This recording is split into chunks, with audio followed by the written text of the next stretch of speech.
Bueno, el día de hoy vamos a continuar con este estudio que estamos haciendo, ¿cierto?, de el libro de Colosenses. La semana pasada hicimos una interrupción natural porque era Navidad, así que totalmente necesaria, donde el Señor también nos va mostrando el plan de redención de la humanidad. Y el nacimiento de nuestro Señor es una parte muy, muy importante. Así que unir esas piezas de este gran rompecabezas es realmente una gran bendición que nos hace crecer en la fe y en el conocimiento de nuestro Señor y Salvador. Bueno, hoy día tenemos esta palabra que tiene por nombre: en Cristo estamos completos. O sea, en Cristo no nos falta nada, ¿ya? Y la palabra que vamos a ver es Colosenses capítulo 2 y vamos a leer desde el verso 6 al verso 15, pero iremos tomándolo por parte para comprender, ¿ya? Entonces la palabra de hoy es: en Cristo estamos completos. Y en esta parte de la carta, el apóstol Pablo entra en una parte muy, muy profunda, porque quiere que sus lectores, los oidores, que son hermanos que pertenecen a la iglesia que está ahí en Colosas, quienes están firmes, recibieron el mensaje del Evangelio, están creciendo en el Evangelio. Pablo está orando por ello. Pablo le está comentando que quiere que crezcan en el conocimiento de nuestro Señor Jesucristo. ¿Por qué? Porque el objetivo de Pablo es que no se desvíen con doctrinas y filosofías que los van a querer mover del cimiento de la roca que es Cristo. ¿Por qué? Porque muchas veces sucede que nosotros como cristianos comenzamos, ¿cierto? Y se nos predica el Evangelio, el Señor a través de su Espíritu Santo, de su palabra, de algún hermano o hermana que nos predica el Evangelio, el Señor hace esta obra maravillosa que nos abre el entendimiento y podemos ver el reino de Dios, y nosotros se produce el arrepentimiento y nosotros nacemos del agua y del Espíritu, y nuestra fe después está puesta en Cristo, nuestro Señor y Salvador, y ahí es cuando se produce este nacimiento del agua, ¿cierto?, del Espíritu. En realidad nacemos en el reino de Dios. Antes estábamos, ¿cierto?, alejados de Dios, destituidos de Dios, y ahora pasamos al reino de la luz admirable. Somos una criatura totalmente nueva. ¿Por qué somos totalmente nuevos? Porque la semilla, que es Cristo, es plantada en nosotros. Y esto es lo que sucede, que la semilla, que es Cristo, es plantada en nosotros. Entonces ahora, ¿qué tiene que empezar a ocurrir? Que crezca Cristo en nosotros y nosotros comencemos a morir, a menguar, ¿ya? Entonces, cuando nosotros recién nos convertimos, es un gozo tan grande, como comentábamos, cuando alguien se convierte, cuando alguien se arrepiente. Dice que cuando un pecador se arrepiente, hay fiesta en los cielos, porque es una obra milagrosa. O sea, esa persona se arrepiente por una convicción que viene a su corazón, a su mente, a su ser, y puede ver por primera vez lo que está ocurriendo, cómo es él delante de Dios, cómo es ella delante de Dios. Es algo que uno no lo puede ver si Dios no te lo muestra. Entonces uno, wow, y se da cuenta y abraza a Cristo. Me acuerdo la primera vez que mi esposa dijo: oye, pero en Cristo estaba todo, ¿cómo nadie me lo contó? Habían un montón de religión, un montón de cosas. ¿Cómo nadie me dijo que yo decía que yo solo tenía que creer en Cristo, que yo tenía que poner mi fe en Cristo, y el nombre de Cristo era poderoso para echar huestes de maldad, para echar fuera los demonios, para todo? Era Cristo, es todo. Pero sucede algo, lamentablemente, que uno entra hacia la fe, pero después nos faltan las personas, los hermanos, o uno ve en YouTube, o uno ve distintos maestros que te dicen: sí, pero te falta esto. Sí, pero te falta esto otro. Y tú sientes como que te faltara siempre algo. Sí, es como que en Cristo estuvieras incompleto.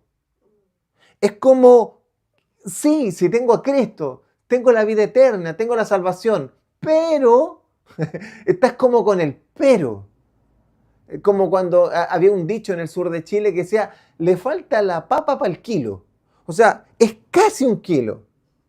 Es casi, puse la balanza, le falta la papa para que sea un kilo, para que sea redondito, completo. Y a veces, lamentablemente, yo veo cristianos, hermanos, que estando en Cristo, teniéndolo todo, habiendo encontrado la perla preciosa, dicen, sí, pero siempre hay algo. Bueno, hoy día el apóstol Pablo, a través de esta escritura, nos va a mostrar que en Cristo estamos completos. En Cristo no nos falta nada. Ahora, ¿significa que ya estamos listos y glorificados y consagrados? No. Significa que lo tenemos todo, que tenemos la perla preciosa, que encontramos el tesoro, pero no que estamos no que estamos acabados, pero sí tenemos todo porque tenemos la plenitud que es Cristo. Bueno, ese es un spoiler muy grande, pero vamos con la palabra de Dios. Y dice así, verso 6 y verso 7.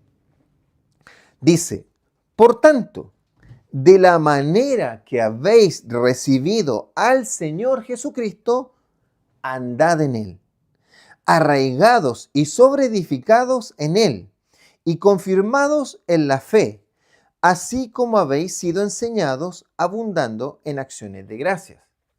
Bueno, te das cuenta que aquí dice, por tanto, de la manera que habéis recibido al Señor Jesucristo, o sea, de la manera, cuando tú te convertiste, tú recibiste al Señor Jesucristo como tu Señor y Salvador, de la manera que entraste en la fe, de la manera que comenzaste en la fe cristiana, de la manera que entraste en la vida eterna, entraste por la puerta que es Cristo.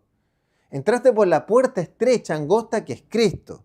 Entonces dice, de la manera que recibiste a Cristo, o sea, con fe, con gozo, con alegría, sabiendo que Él es todo, sabiendo que eres lo máximo, que Él te compró a precio de sangre, que si Él no perdona tus pecados, tú eres un miserable que no estás destituido de la gloria de Dios. Cuando tú tienes esa convicción para el Espíritu y corres a los brazos de Cristo y lo abrazas porque Él te limpió con su sangre y ves su sacrificio en la cruz como lo más grande y poderoso y el acto de amor más grande y misericordia que Dios pudo tener con nosotros, la humanidad, dice de esa misma manera, como lo conocimos, de la misma manera, tenemos que andar en Él.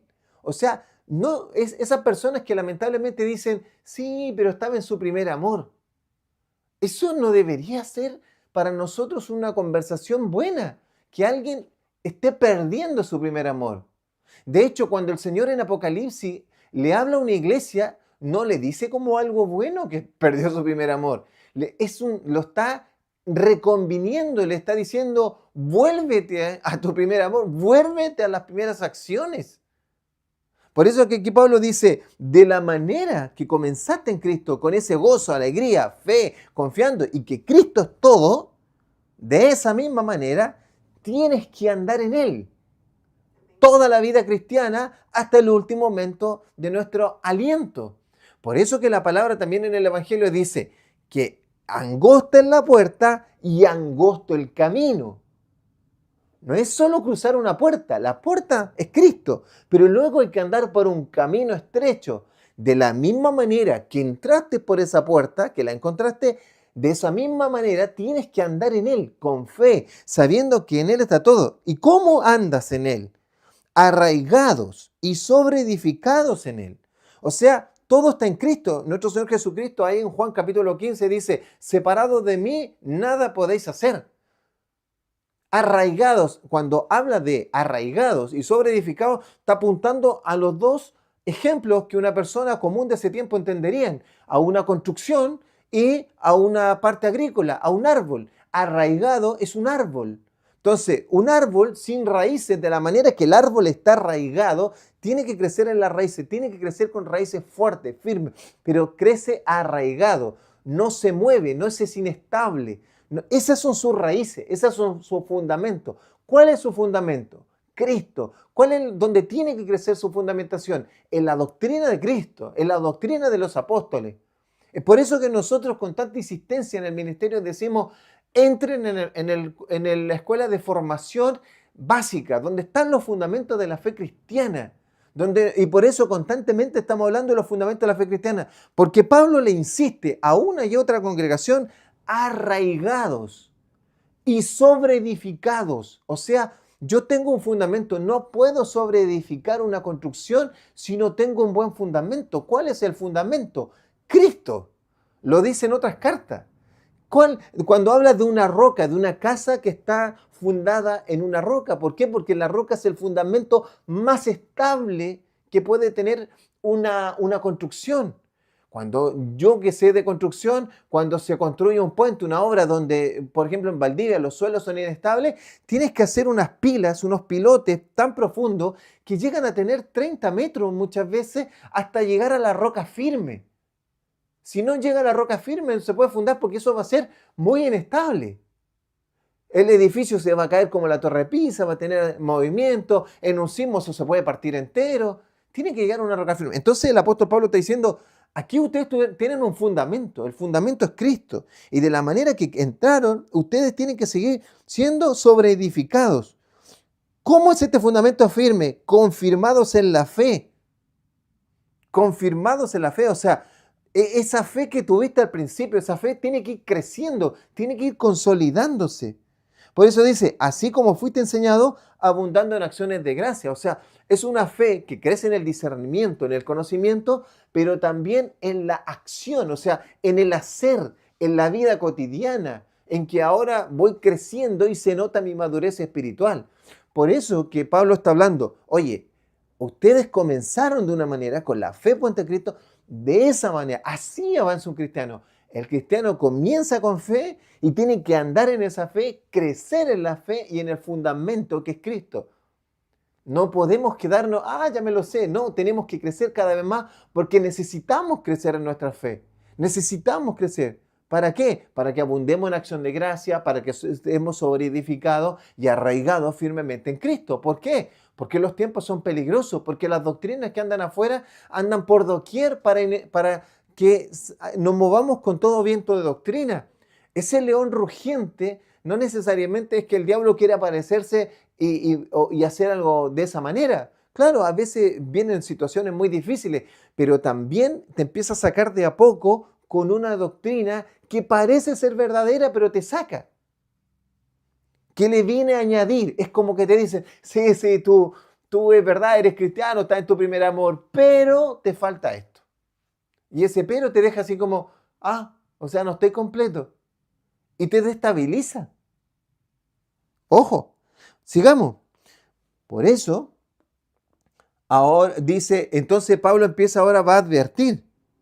Entonces, de esta vida plena. Por eso que agrega, por eso que el verso 6 era, de la manera que comenzaste, así avanza.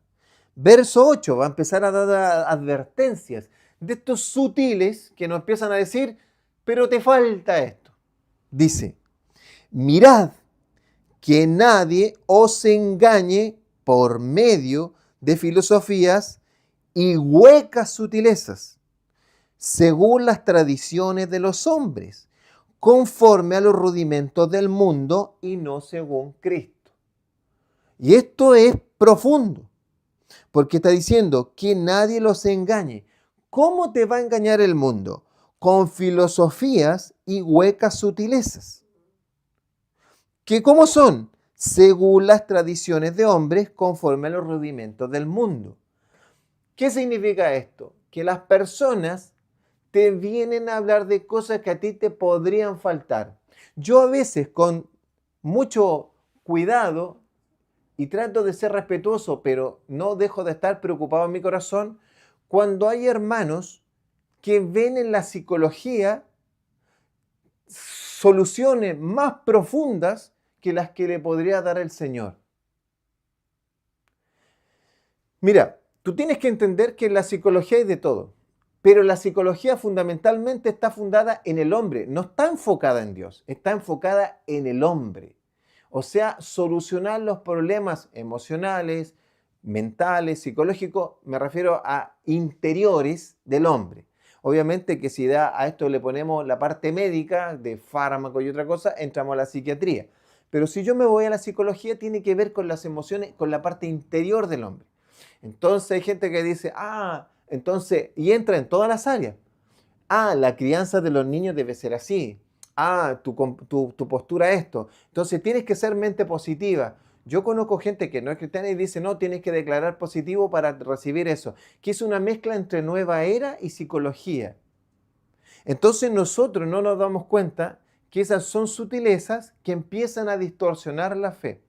Porque ya no es que el hombre confíe en lo que Dios va a hacer, sino que el hombre empieza a confiar en la capacidad que tiene como hombre de autorrealizarse y de automejorarse.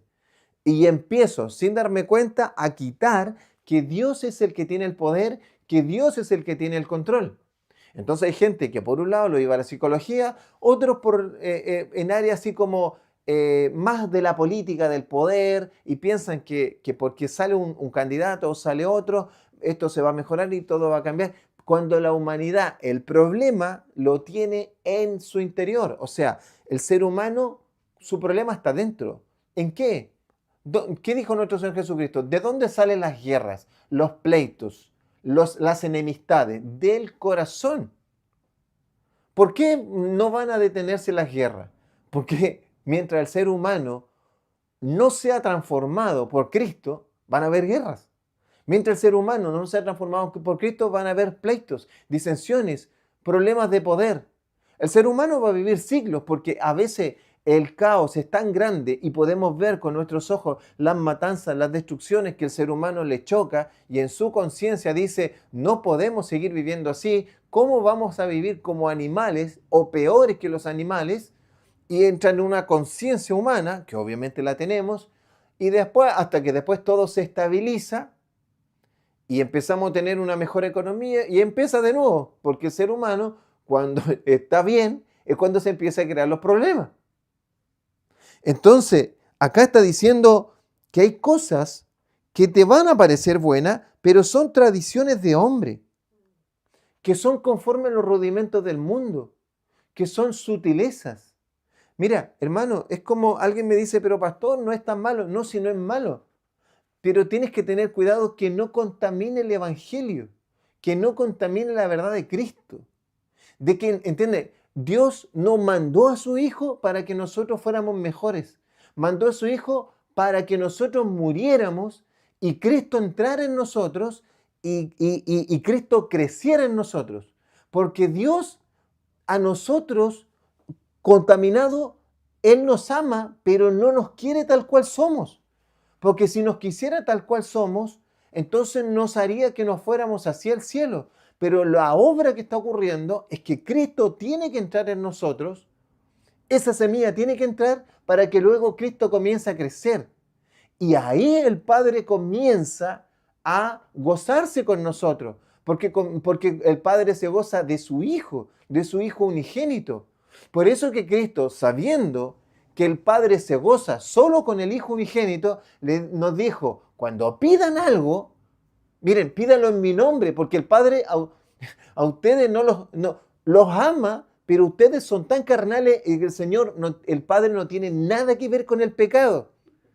Entonces, cuando ustedes pidan algo, pídanlo en mi nombre, porque el Padre al que va a escuchar es a mí. Al que ama es a mí. ¿Ya? A mí me ama. Ustedes tienen que ser transformados a mi imagen para que el Señor los ame y por eso que los ama, porque ustedes están revestidos de mí. Me ve a mí cuando los ve a ustedes. Y ese es el motivo por qué ustedes no son enjuiciados. ¿Te das cuenta? Entonces eso es muy difícil de comprender, pero toda la filosofía, toda la psicología está enfocada en el hombre. Mejórate esto, mejórate esto otro, y no nos damos cuenta cuando el Evangelio empieza a centrarse en el hombre y no en Dios. Claro que el Evangelio es hacia nosotros, pero el centro del Evangelio es Cristo. Él es el centro. La palabra es acerca de nuestro Dios revelándose a nosotros y el plan de redención, que quien lo cumplió es Cristo. Es acerca de la restauración de todas las cosas. Es como el ser humano es transformado por el amor, la gracia y la misericordia de Dios. Entonces la palabra no se trata de nosotros, se trata de Dios. pero que nosotros somos los beneficiados de su amor y su misericordia. Ya, sigamos. Y dice, más adelante, ahora, ¿cierto? Después dice, que nadie les engañe. Pablo está diciendo, que nadie te engañe. ¿Cómo nadie te va a engañar? Cuando estás arraigado a Cristo, cuando estás bien cimentado en Cristo, cuando estás bien fundamentado en Cristo. ¿Y por qué? Dice, vamos a leer el verso 9 y el verso 10. Porque en Él, en Cristo, y aquí está el centro de nuestro mensaje, habita corporalmente toda la plenitud de la deidad. Y escucha, y vosotros estáis completos, plenos en Él, que es la cabeza de todo principado y potestad. O sea, le está diciendo, ¿por qué no necesitamos esas filosofías? ¿Por qué no necesitamos esas cosas? Porque es verdad, tienen buenas intenciones. Todo lo que el ser humano hace muchas veces son con buenas intenciones de mejorar. La salud avanza, la ciencia avanza, muchas veces, la gran mayoría de las veces, con la intención de mejorar la vida humana. Pero no va a poder solucionar todos los problemas humanos. La psicología va a avanzar, a veces se va mezclando. Antiguamente era muy separado, hace 50 años, que por un lado solo la parte del cuerpo y por otro lado nada que ver la parte del alma y del ser interior. Es como, todo esto lo resuelve una pastilla y esto aparte. Pero después se dieron cuenta que una persona que tenía un dolor o estaba muy abatido, le afectaba en su parte física. Pero eso está escrito hace 3000 años, hermano. Eso lo dice un salmo. Que el alma abatida, ¿cierto? Te carcome los huesos. Eso tiene 3000 años, po. Entonces, ¿qué está diciendo aquí? Dice, en Él está la plenitud de la deidad. O sea, tienes que entender que Cristo se hizo carne, se encarnó y en Él habita la plenitud de la deidad. O sea, el Padre está en Él con el Padre, el Espíritu Santo habitó en Él, el Hijo, o sea, Padre, Hijo y Espíritu Santo habitando ahí corporalmente en Cristo. La plenitud de la deidad. La palabra profética completa caminando. O sea, la plenitud de las promesas de la palabra. O sea, los apóstoles vieron caminando la palabra completa, el Antiguo Testamento caminando al lado de ellos. La sabiduría caminando, lo que está en los proverbios, clama la sabiduría. Ahí estaba la sabiduría, ahí estaba la vida eterna, ahí estaba el conocimiento, ahí estaban los dones, ahí estaba el poder, ahí estaba todo, ahí está todo. Y más encima la deidad completa. Y dice, y vosotros estáis completos. ¿Por qué? Porque nosotros estamos en Cristo. Él es la cabeza y nosotros somos el cuerpo. Nosotros estamos completos porque estamos en Él. Por eso que Cristo dijo, fuera de mí, Juan 15, cuando está hablando, dice, nada podéis hacer. Yo soy la vid, vosotros los pámpanos. El que está en mí lleva mucho fruto. Fuera de mí, nada podéis hacer. ¿Te das cuenta? En Él tenemos todo y fuera de Él no tenemos nada. Es el 0 o el 100. O tenemos todo o no tenemos. Fuera de Él no tenemos nada. Y en Él lo tenemos todo. Entonces, es por eso que Pablo dice, en Él estáis completos. En Él tienes la vida eterna, en Él tienes la sabiduría, en Él tienes el conocimiento, en Él tienes el cumplimiento de la palabra profética, en Él tienes sanidad, en Él tienes salvación.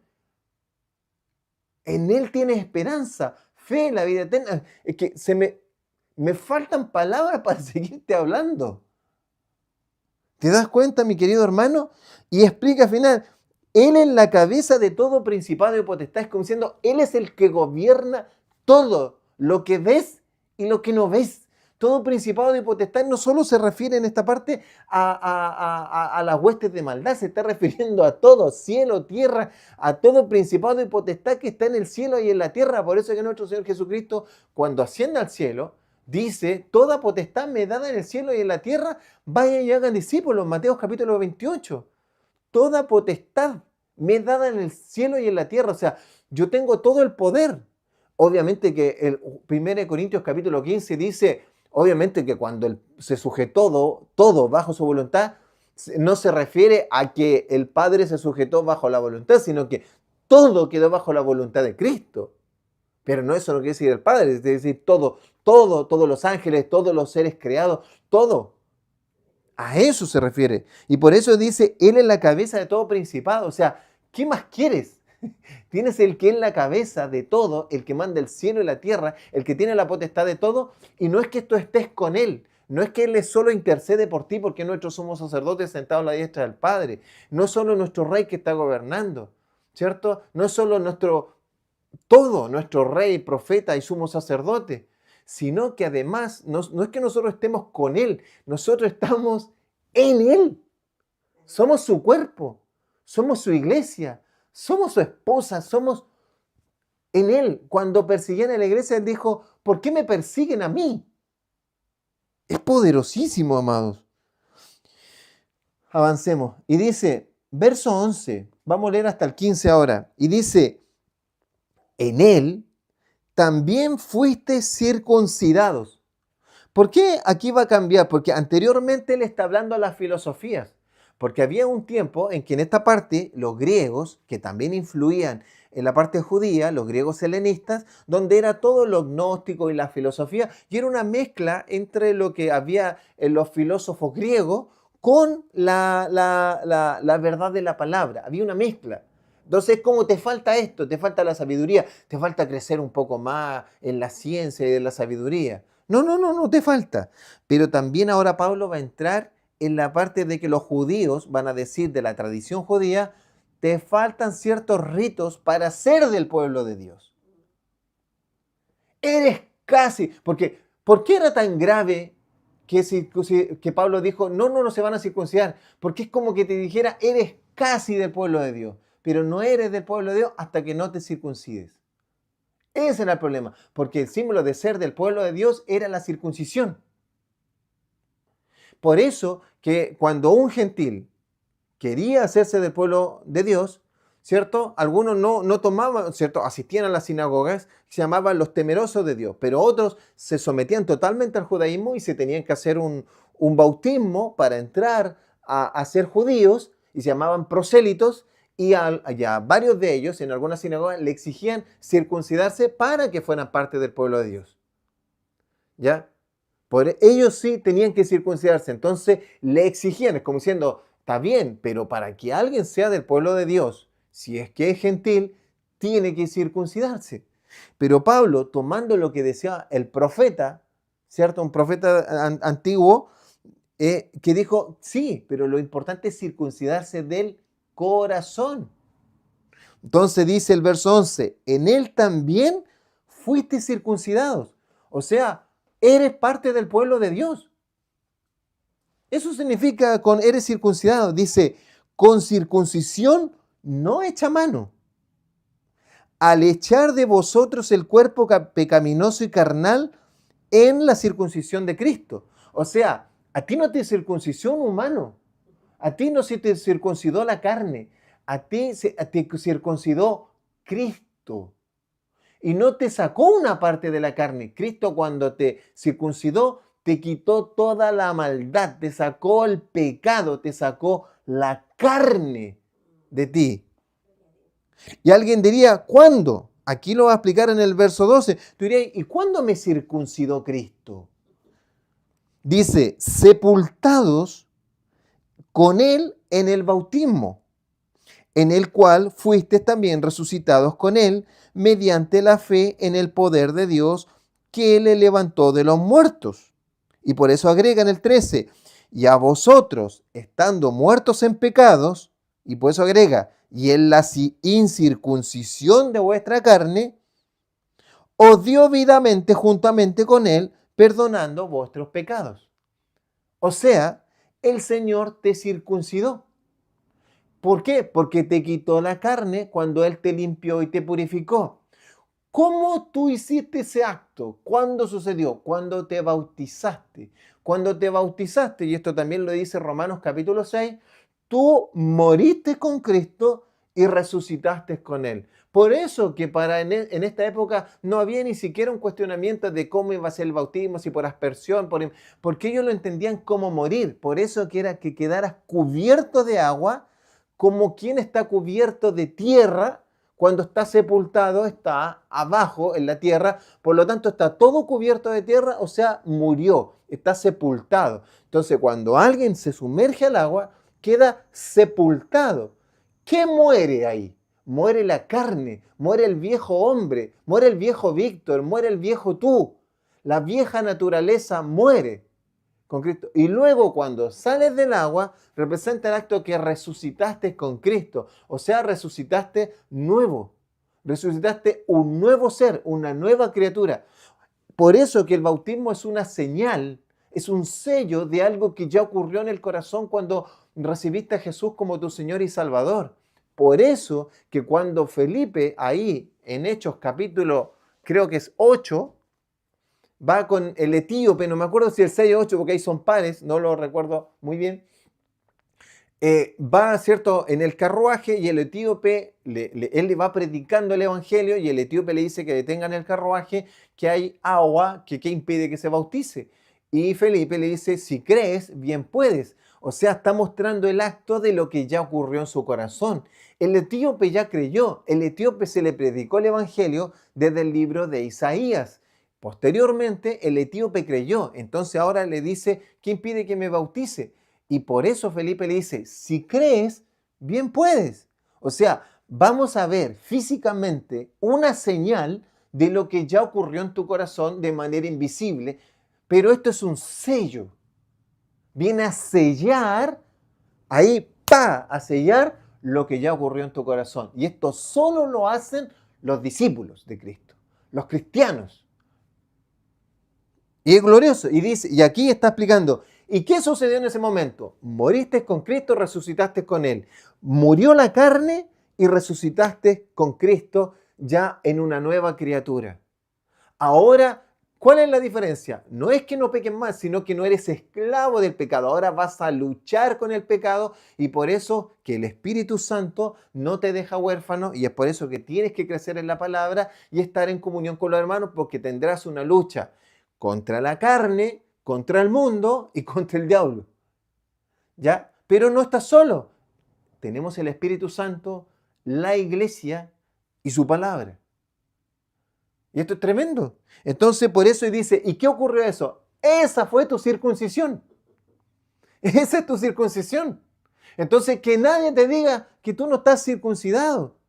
Porque más encima el profeta dijo, ustedes hacen todos los ritos, ¿cierto? Así nomás, pero ustedes tienen que estar circuncidados del corazón. Lo que Dios quiere es quitarle el pecado, el deseo carnal del corazón, porque de ahí es donde emanan los pleitos, las guerras y las enemistades. Por eso habla de circuncidarse el corazón, porque de ahí emanan las cosas. Y la única manera que sea circuncidado es que Cristo entre en ti y luego camines con Cristo. Y por eso eres circuncidado, se muestra.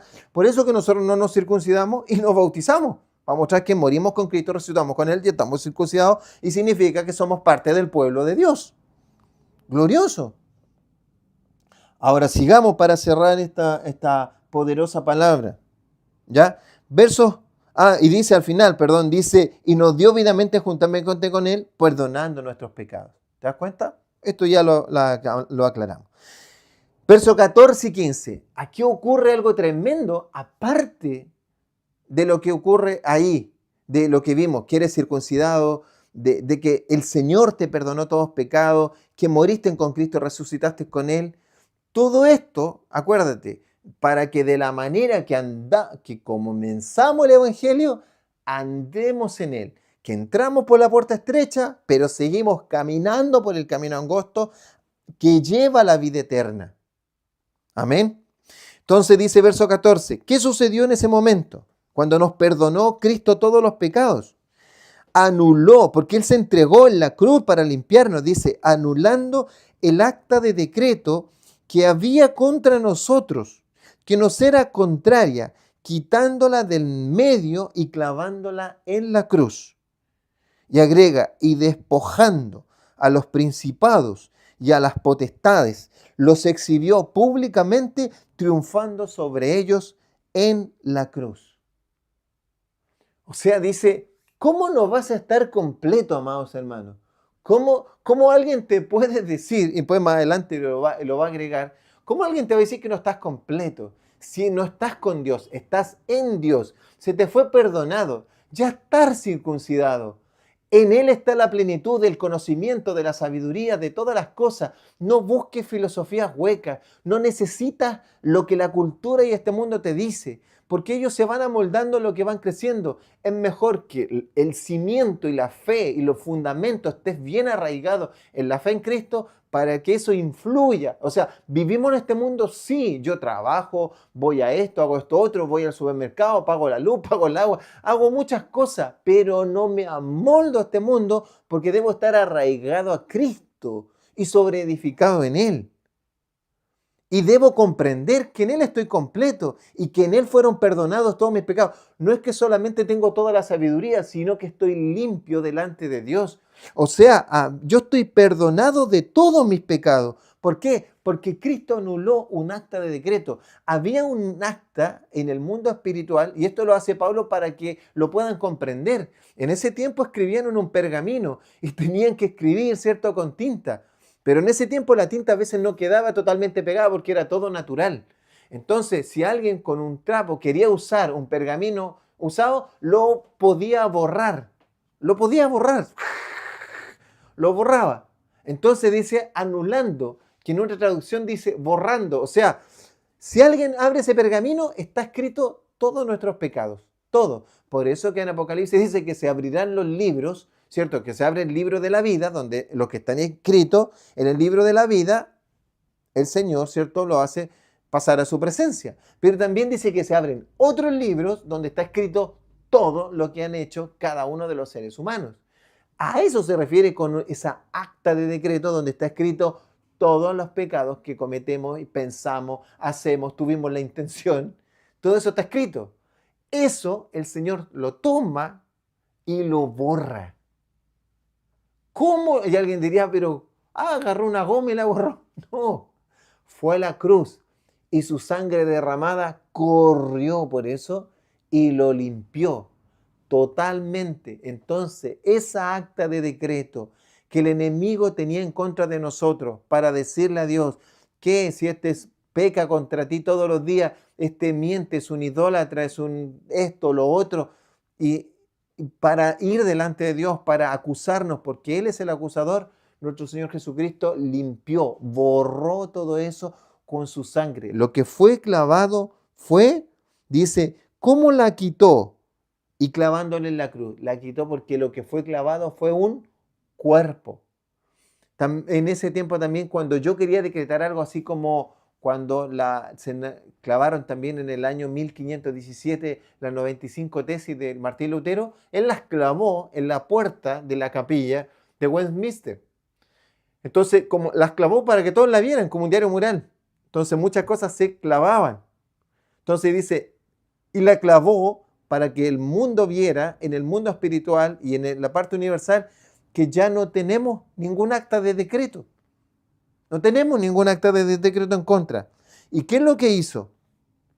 Despojó a los principados y a los potestades. O sea, ya las potestades y los principados no tienen autoridad sobre nosotros.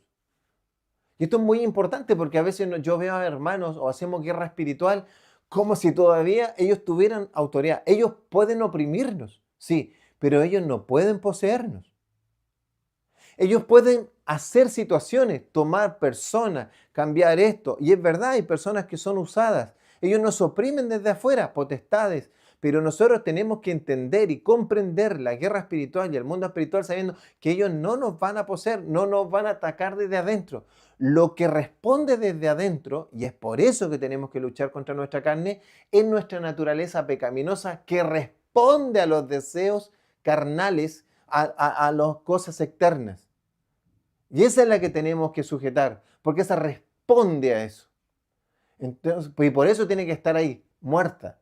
En cambio, y ellos no atacan de afuera. Pero Cristo, ellos tenían una potestad mayor sobre nosotros, sobre toda la humanidad. Ahora tienen una potestad, sí, pero no sobre los hijos de Dios. no tienen esa potestad sobre los hijos de Dios. Incluso cualquier cosa que quieran hacer, tienen que pedirle permiso al Señor. Incluso si nos quisieran oprimir, tienen que avisarnos y Dios sabe y lo ve como cuando le pidió permiso el enemigo para atacar a Job. ¿Ya? Entonces dice despojando. ¿Y qué significa que los exhibió? Quiere decir que los venció. Todas las potestades fueron vencidas. Por eso, ¿por qué él lo explica de esta manera? Porque cuando el Imperio Romano ganaba una batalla, luego hacía un desfile triunfal donde mostraba a todos los enemigos y los pasaba encadenados. Eso se llamaba el desfile triunfal. Entonces Jesús está mostrando, hizo un desfile triunfal cuando venció sobre el diablo y todas sus huestes de maldad, y entonces los exhibe públicamente ante el universo y el mundo espiritual para que todos sepan que el vencedor es Cristo, y los exhibe públicamente en su desfile triunfal. ¿Dónde? En la cruz. Cuando resucitó, su desfile triunfal mostrando que todas las potestades fueron vencidas. Por eso que Cristo nos dice: pidan en mi nombre, clamen en mi nombre, echen fuera demonios en mi nombre, sanen enfermos en mi nombre, porque en mi nombre está toda potestad. Tienen que creer, tienen que vivir por mí. ¿Ya? Entonces, amados hermanos, con todo esto que te estoy diciendo, nosotros estamos plenos en Cristo. Estamos plenos. Entonces, que nunca nadie te venga a decir, pero te falta esto. Mira, amado, tú estabas muerto, ahora tienes vida eterna. Nosotros no teníamos nada, ahora tenemos una promesa eterna y una esperanza. Él nos resucitará en el día postrero. Él nos dará una vida plena en Cristo. Habrá un cielo nuevo y una tierra nueva, donde no habrá llanto ni dolor. Y tendremos que vivir ahí hermosamente. Alguien piensa que vamos a estar tocando el arpa toda la vida, y no es así. Lo que pasa es que va a haber un lugar donde no hay llanto ni dolor. Yo les digo, Adán trabajaba. Adán, antes de la caída, le puso nombre a los animales, tenía que cuidar el huerto, tenía que hacer esto, tenía que hacer esto otro. De hecho, por eso que la serpiente besó a Eva, porque Adán andaba trabajando también. Entonces, nosotros tenemos que comprender que en Cristo lo tenemos todo, que su nombre tiene todo poder, que nosotros entramos por la puerta angosta y caminamos este sendero angosto, que nunca nadie te diga que te falta algo, que te falta aprender hebreo, que tenés que decir Yeshua, que tenés que hacer esto, que tenés que celebrar esto otro, que te falta aquí, que el cristianismo es muy básico, que en realidad la filosofía es más amplia, que esto no, lo máximo en sabiduría, conocimiento, plenitud, gozo, todo en el mundo físico, espiritual, en todo, en todas las potestades. La cabeza es Cristo y nosotros estamos en Él, y en Él lo tenemos todos. Hemos sido limpiados, perdonados, tenemos la vida eterna. Amados hermanos, no sé qué más decirte para que vivas confiado en que en Cristo estás pleno, completo. Oremos al Señor. Señor, te damos gracias por tu amor, por tu misericordia y tu bondad. Oro por mis hermanos, Señor, para que nadie venga a sacarlos de la fe, para que estén bien arraigados, bien cimentados en Cristo, creciendo en el conocimiento de Cristo, en la verdad del Evangelio y en el amor de los hermanos y con la revelación de su palabra y del Espíritu Santo.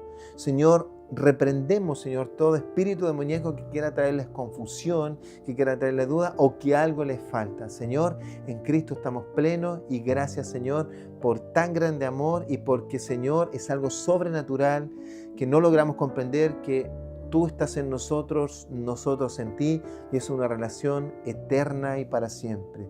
Gracias, Señor, te damos en el nombre de Jesús. Amén y amén.